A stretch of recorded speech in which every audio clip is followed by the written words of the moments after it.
एक मासूम बच्ची की कब्र पर एक बिल्ली आकर बैठ जाती और अचानक रोने जैसी आवाजें निकालते हुए अपने पैरों से मिट्टी को नोचने लगती। गांव वाले कई दिनों से इस रहस्य को समझने की कोशिश कर रहे थे, मगर कोई भी वजह पता नहीं कर पाया। फिर एक दिन ड्यूटी पर तैनात एक पुलिस वाले की नजर इस विचित्र नजारे पर पड़ी। वह दूर से खड़ा रहकर बड़ी हैरानी से सब देखता रहा। बिल्ली ने कब्र पर अपने पंजों से कई बार जोर से वार किया और फिर चुपचाप वहां से चली गई। ये सब देखकर पुलिस वाले के मन में गहरी शंका जागी।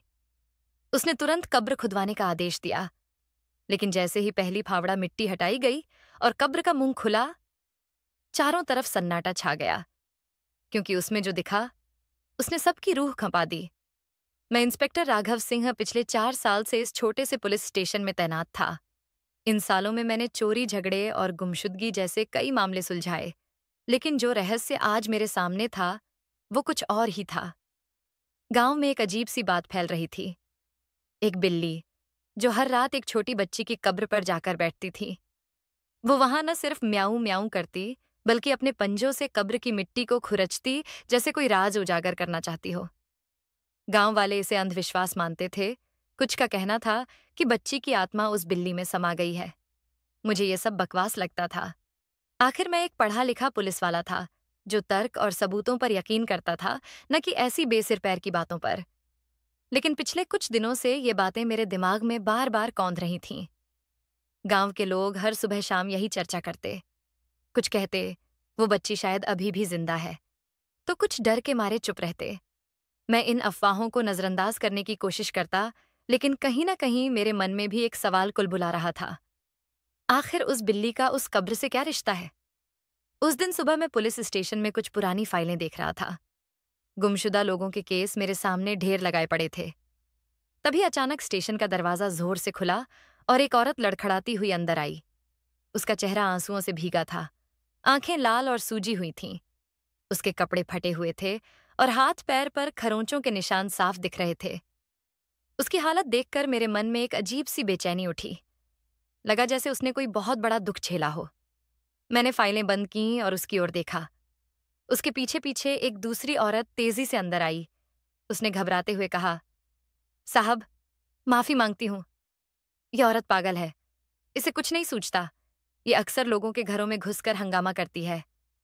आज पता नहीं कैसे यहां चली आई। वह औरत बार बार माफी मांग रही थी और उस पहली औरत का हाथ पकड़कर उसे बाहर खींचने की कोशिश कर रही थी। लेकिन मुझे उस पहली औरत की आंखों में कुछ अलग दिखा। वो डरी हुई थी, हताश थी, जैसे कोई बहुत बड़ी बात कहना चाहती हो। मैंने दूसरी औरत को रोकते हुए कहा, रुको, तुम बाहर जाओ, मैं इससे बात करना चाहता हूं। दूसरी औरत ने पहले तो हिचकिचाया, लेकिन मेरी सख्त नजरों से घबराकर चुपचाप बाहर चली गई। मैंने बाकी सिपाहियों को भी कमरे से बाहर जाने का इशारा किया। कुछ सिपाही मुस्कुराते हुए एक दूसरे को देख रहे थे, जैसे मेरे इरादों पर शक कर रहे हों। उनकी ये हरकत मुझे चुभी, लेकिन मैंने ध्यान नहीं दिया। मेरा सारा ध्यान उस औरत पर था जो अब मेरे सामने कुर्सी पर बैठी थी। वह औरत चुप थी। उसके हाथ कांप रहे थे और वो बार बार अपने फटे हुए दुपट्टे को ठीक करने की कोशिश कर रही थी। मैंने नरम स्वर में पूछा, बताओ, तुम यहाँ क्यों आई हो? क्या बात है?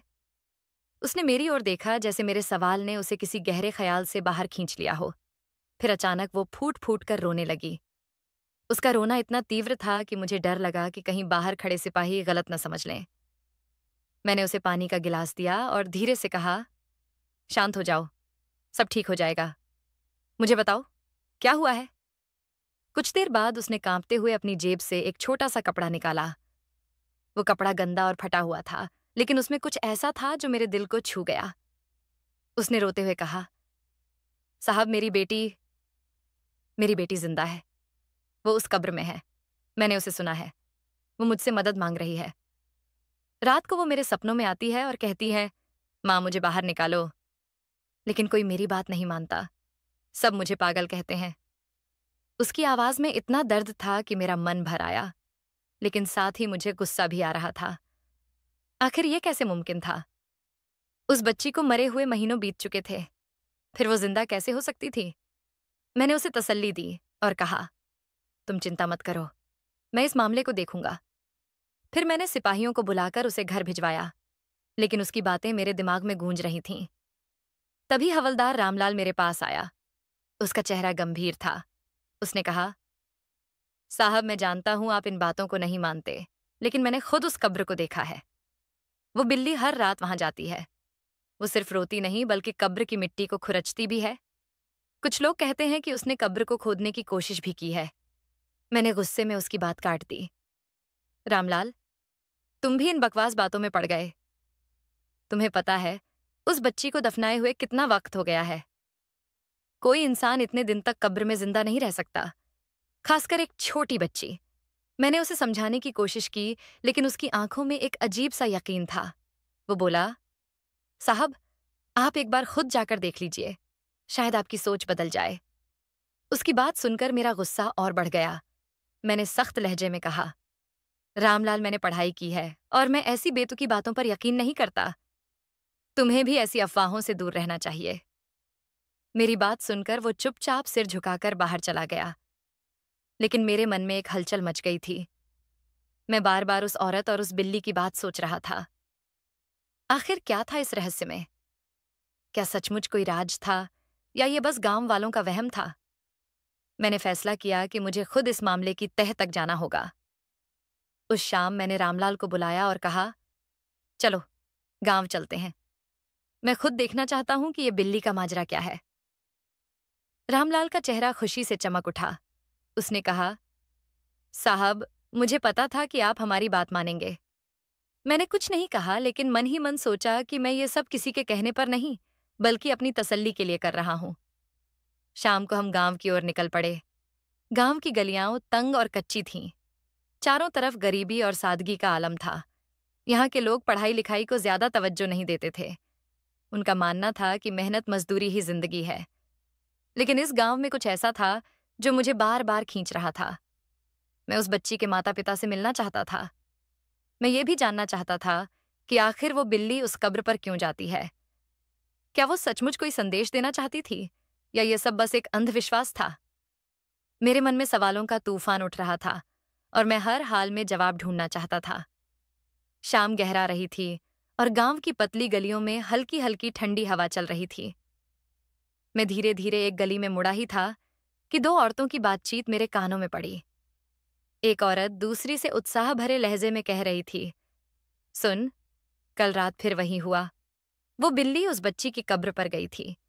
इस बार तो उसने मिट्टी को इतना खुरचा कि कब्र का आधा हिस्सा खुल गया। तभी कुछ लोग वहां पहुंच गए और उसे भगा दिया, नहीं तो न जाने क्या हो जाता। दूसरी औरत ने उत्सुकता से पूछा, फिर क्या हुआ इसके बाद? पहली औरत ने गहरी सांस लेते हुए कहा, मुझे तो डर लग रहा है। अगर हमने उस बच्ची की मदद नहीं की तो कहीं कोई अनहोनी ना हो जाए। मैंने अपने पति से कहा कि जाओ, तुम ही उस कब्र को खोद डालो, लेकिन उसने डरते हुए मना कर दिया। बोला, अगर पुलिस को पता चला तो हमें जेल में डाल देंगे। बस इन पुलिस वालों की वजह से ही हम सब चुप हैं, वरना अब तक तो सच सामने आ चुका होता। मैं चुपके से उनकी बातें सुन रहा था। उनके शब्दों में डर और रहस्य का मिश्रण था। मैंने आगे बढ़कर पहली औरत से सवाल किया, क्या तुमने अपनी आंखों से उस बिल्ली को कब्र खोदते देखा? मेरे सवाल पर वो थोड़ा हड़बड़ा गई और फिर इनकार में सिर हिलाने लगी। मैंने फिर पूछा, तो फिर तुम इतने यकीन से ये बातें कैसे कह रही हो? मेरी बात सुनकर वो चुप हो गई, जैसे उसे कोई जवाब न सूझा हो। इससे पहले कि मैं वहां से निकलता, उसने मुझे रोककर कहा, साहब, पूरा गांव इस बारे में बात कर रहा है। सबको लगता है कि कुछ बड़ा होने वाला है, कोई चमत्कार, कोई राज। उसकी बात सुनकर मैंने मन ही मन सोचा कि ये लोग कितनी आसानी से अफवाहों पर यकीन कर लेते हैं। मैंने उससे और बहस नहीं की, क्योंकि मुझे पता था कि ऐसी बातों से कुछ हासिल नहीं होगा। मुझे अब यह साबित करना था कि सच्चाई क्या है। मैंने गांव में और लोगों से मिलने का फैसला किया। हर घर, हर चौपाल पर वही बातें, बिल्ली, कब्र और वो बच्ची। कुछ लोग तो इतने डरे हुए थे कि वो कब्र के पास से गुजरने से भी कतराते थे। एक बूढ़े आदमी ने मुझसे कहा, साहब, आप एक बार रात को उस कब्र पर जाइए। वो बिल्ली कुछ बताना चाहती है। बस आप हमारी बात मान लीजिए। मैंने गांव के सबसे बड़े आदमी ठाकुर साहब से मिलने का फैसला किया। वो गांव का सबसे रसूखदार और पढ़ा लिखा इंसान था। मुझे लगा कि शायद वो मुझे कुछ तार्किक जवाब दे सके। लेकिन जब मैं उनके हवेली जैसे घर में पहुंचा तो उनकी बातों ने मुझे और हैरान कर दिया। उन्होंने कहा, इंस्पेक्टर साहब, क्या जरूरी है कि वो बच्ची सचमुच मर गई हो? क्या पता उस कब्र में कोई और ही रहस्य छिपा हो। वो बिल्ली शायद कुछ ढूंढ रही है। उनकी बातों में एक अजीब सा यकीन था जो मुझे परेशान करने लगा। एक पढ़ा लिखा आदमी ऐसी बातें कैसे कर सकता है? मैंने उनसे पूछा, क्या आपको लगता है कि कब्र खोदने से कुछ साफ हो सकता है? मेरे सवाल पर ठाकुर साहब का चेहरा अचानक सख्त हो गया। उन्होंने तुरंत कहा, नहीं नहीं साहब, ये गांव के नियमों के खिलाफ है। कब्र खोदना पाप है। मैं ऐसा कुछ नहीं होने दूंगा। उनके इस अचानक बदले रवैये ने मेरे मन में शक पैदा कर दिया। वो बार बार अपनी बात बदल रहे थे। एक पल में वो रहस्य की बात करते और अगले ही पल कब्र खोदने से साफ मना कर देते। उनकी बेचैनी मुझे कुछ गलत होने का इशारा दे रही थी। मैंने उनसे और कुछ सवाल किए, लेकिन उनके जवाब टालमटोल भरे थे। मैंने उनकी बातों को ज्यादा तवज्जो न देने का फैसला किया। मेरा मकसद था गांव वालों की सोच को समझना, और अब मुझे लग रहा था कि ठाकुर साहब कुछ छिपा रहे हैं। वहां से निकलकर मैं उस बच्ची के घर की ओर बढ़ा। बच्ची की माँ घर के बाहर बैठी थी, अपने हाथ में एक छोटी सी गुड़िया थामे। उसका चेहरा आंसुओं से भीगा था और आंखें ऐसी थीं जैसे उसने कई रातों से सोया न हो। मुझे देखते ही वो उठकर मेरे पास दौड़ी और मेरे पैरों के पास बैठ गई। साहब, मेरी बेटी जिंदा है। मैं जानती हूँ। वो बिल्ली हर रात उसकी कब्र पर जाती है। वो उसे बुला रही है, मेरी बच्ची को बचा लीजिए। उसकी आवाज में इतना दर्द था कि मेरा दिल पिघल गया। मैंने उसे उठाया और धीरे से कहा, तुम घबराओ मत, मैं हर हाल में सच सामने लाऊंगा। मैंने उससे पूछा, क्या वो बिल्ली तुम्हारी बेटी की थी? उसने सिर हिलाते हुए कहा, हाँ साहब, वो मेरी बेटी की सबसे प्यारी दोस्त थी। वो हमेशा उसके साथ खेलती थी। उसकी बात सुनकर मेरे मन में कई सवाल उठने लगे। क्या सचमुच उस बिल्ली का उस बच्ची से कोई गहरा रिश्ता था, या ये सब बस एक संयोग था? मैंने उससे कुछ और सवाल किए और फिर पुलिस स्टेशन की ओर चल दिया। वापसी के रास्ते में मेरा दिमाग विचारों के भंवर में फंस गया।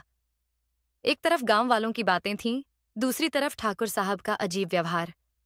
मैं तुरंत कब्र देखने जाना चाहता था, लेकिन मुझे पता था कि इसके लिए मुझे अपने सीनियर से इजाजत लेनी होगी। स्टेशन पहुंचते ही मैंने अपने पुराने दोस्त और सीनियर ऑफिसर विक्रम को फोन लगाया। मैंने उसे सारी बात बताई।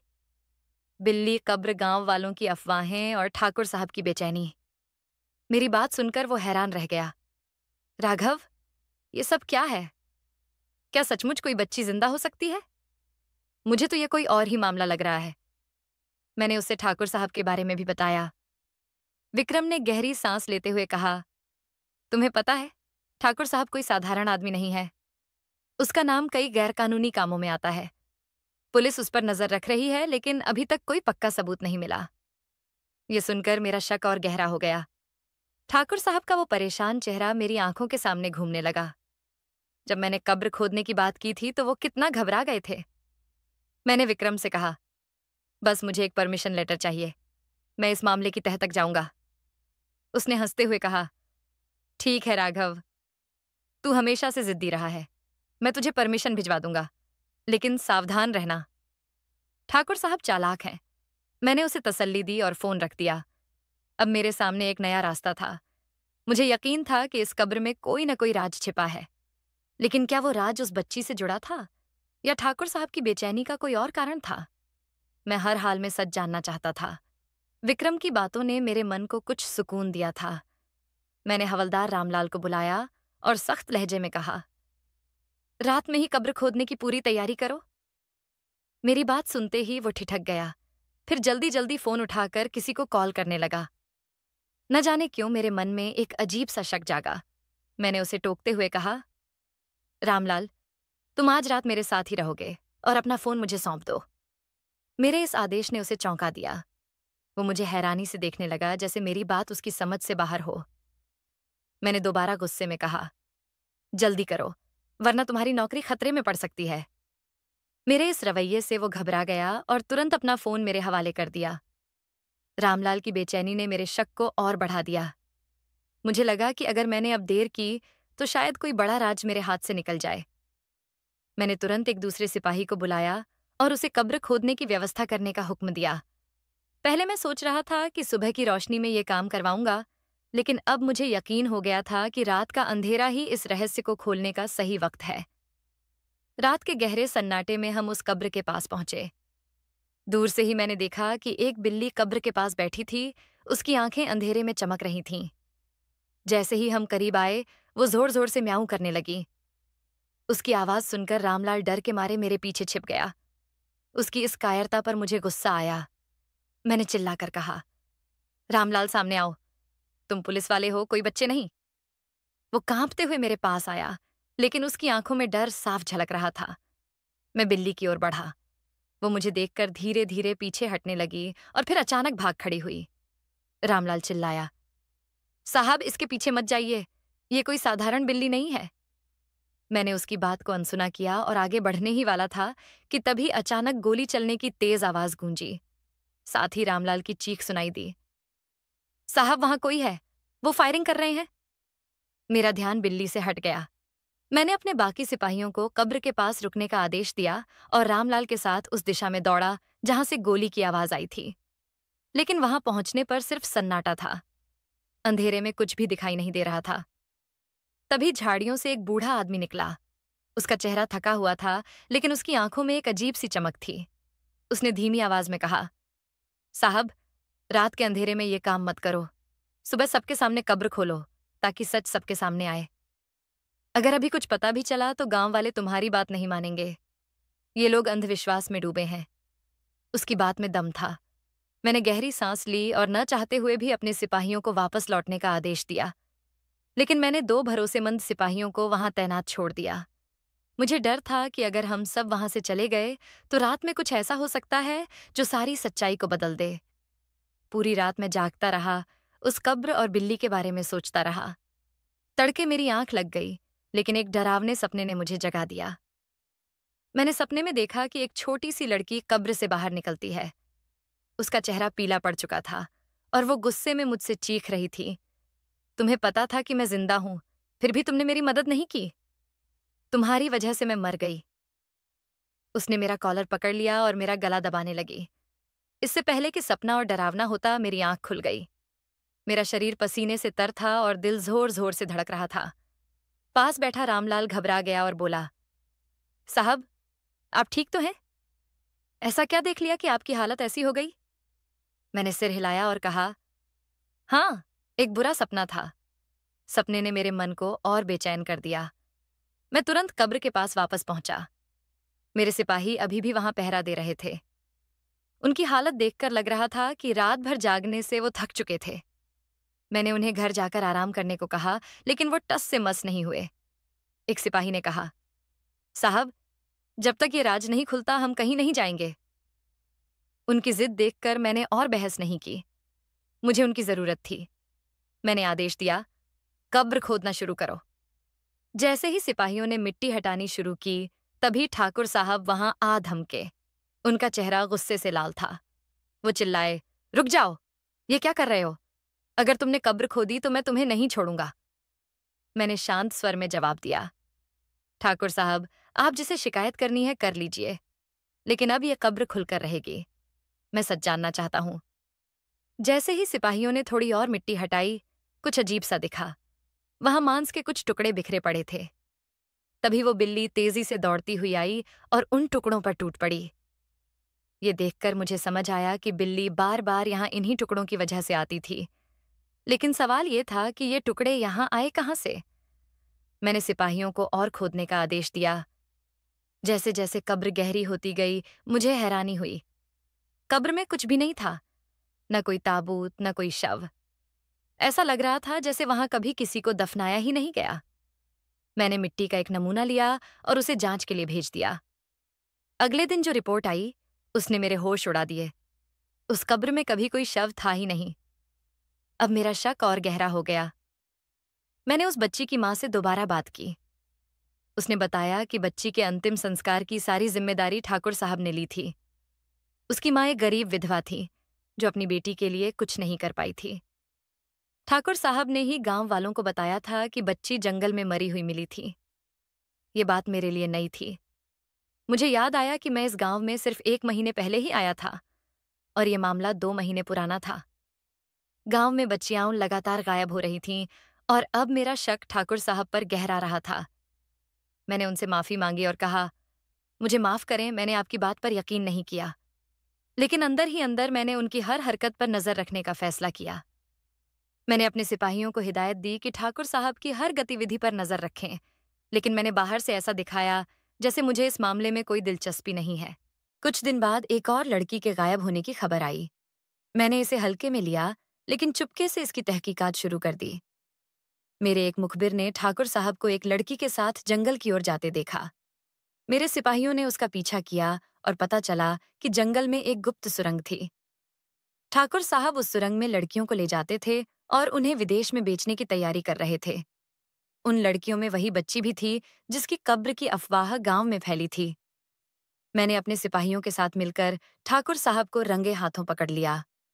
उस सुरंग से कई लड़कियों को बचा लिया गया और ठाकुर साहब को सजा दिलाने में मैं कामयाब रहा। गांव वालों को जब सच्चाई पता चली तो वो शर्मिंदगी से सिर झुकाए खड़े थे। ठाकुर साहब ने अपने काले कारनामों को छिपाने के लिए उस बिल्ली और कब्र की कहानी गढ़ी थी, ताकि गांव वाले अंधविश्वास में उलझे रहें और उस पर कोई शक न करे। गांव वालों ने समझ लिया कि सुनी सुनाई बातों पर यकीन करने से पहले सच का पता लगाना जरूरी है।